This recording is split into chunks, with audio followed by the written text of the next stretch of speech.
Yeah, and we treat people how they treat us, and she was phenomenal. And now Sheri Martel is coming in. Yeah. We're going to be talking about her quite a bit, but boy, another great talent gone way too soon, man. Yeah. I'm laughing not because she's gone too soon, but because she was here. Here's, you talk about treating people the way that they treat you. So I go, I'm an independent guy. This is probably 87. So I'm starting to make a little name for myself. Maybe it's even early 88. I keeping time frame as I get my first job in Memphis in summer of 88. Dave writes that I'm the best no-name independent out there, could be, who some considered. And then within 2-3 days, my phone rings 5 times and I get 3 different offers. And from the Observer, you think? From the Observer. So that's the New York Times of wrestling newsletters. And their influence is undeniable. So I get an offer from the Savoldi's up in Maine, which is really not an offer. I get an offer from Tommy Gilbert, Eddie's dad, in Kansas City. I get an offer from Memphis, and I end up going the Memphis route. Why did you pick Memphis? Because they had the track record. Yeah. They had the track record. Tommy Gilbert's thing in Kansas City was new, trying to resurrect a dead territory. The thing in Maine was part-time work, and they had the track record. I struggled for sure. I struggled mightily in Memphis, but it was a great place to learn, and I learned on a daily basis, and I also learned how not to treat people, because that was an example of a place where I thought people could have been a little nicer without much effort, and went out of their way to make life a little more difficult on me than it needed to be. Management or other wrestlers?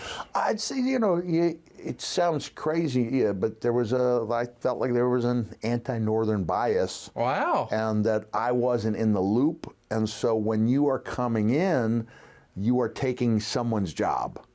And for example, I was going to cost Tojo Yamamoto bookings. Now, Tojo at that time was a legend, but he was well up in age. He was doing the type of thing where he'd throw a chop and hit him, hit the ropes and hit himself.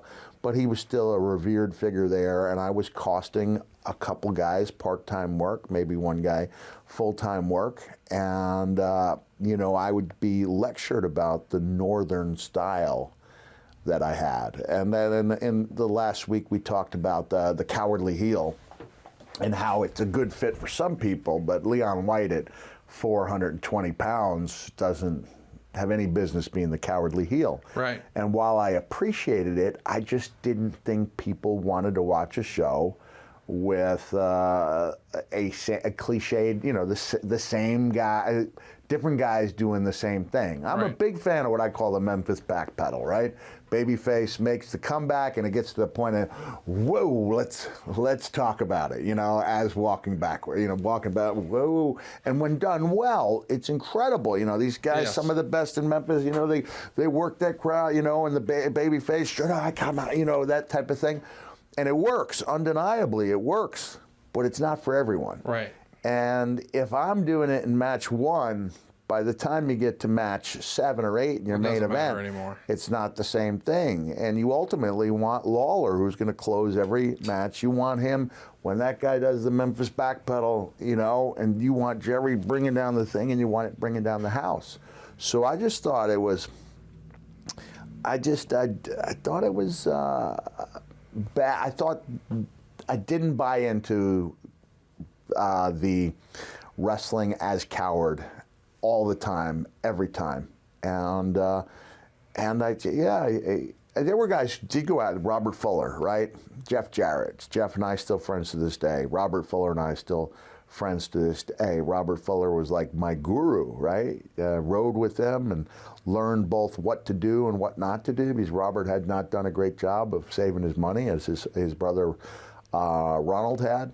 But a great mind, one of the great storytellers, great characters we've ever had in this business.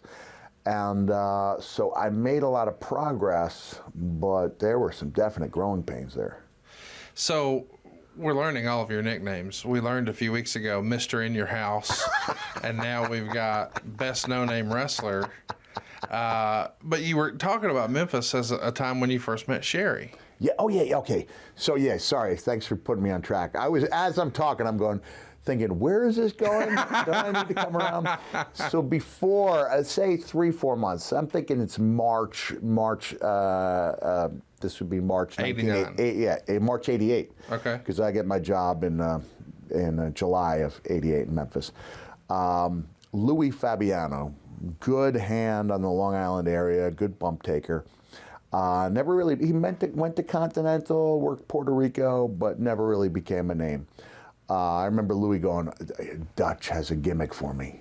He may have worked Memphis as well. I said, what is he? He goes, the New York Thug, which bears slight resemblance to the Brooklyn Brawler, right? A little bit. So I wasn't as excited as Louis was about a second-rate version of a fairly mundane character. I don't want to badmouth the Brooklyn Brawler because it was a good. He had his place. He had his place, and it was a fun character. But it wasn't like guys were looking for ways to. I want to do that. I want to do that. I want to do that, but on a with less eyeballs on it.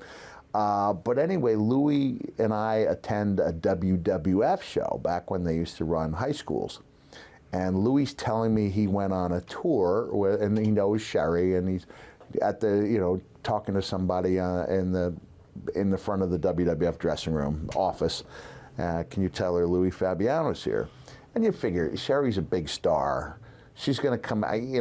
She hears an indie guy. She went on a tour somewhere. She pass a note to him, come out for 2 seconds, and instead. She comes out with all that southern warmth and just Louis and hugged on him, and it was like, this is one of the nicest people you could meet. Yes. And Sheri, as you mentioned, she's gone way too soon. She had a tough life coming up, and she left us way too soon. But man, did she leave a mark, right? The stuff she did, not only with Sean, but later on with Rick, the stuff she did with Shane Douglas. She was a major player, and when she came into WCW, she made a difference there too. I hate that she's gone before the nostalgia of pro wrestling became in fashion again. Yeah. Like, she would have been celebrated so huge, right? But she wasn't here to enjoy it and appreciate it. She made it into the hall, though. Yes, she did. She made it into the hall, which was really cool. And I remember how much it meant when she would compliment the women of the next era, our era. When she would talk to one of the women. I remember that year she was inducted into the hall and talking. Melina was like on cloud 9 when Sheri complimented her. So she was great. For someone who was a scary Sheri and was willing to make herself look ridiculous. She was a really classy woman in an unconventional way.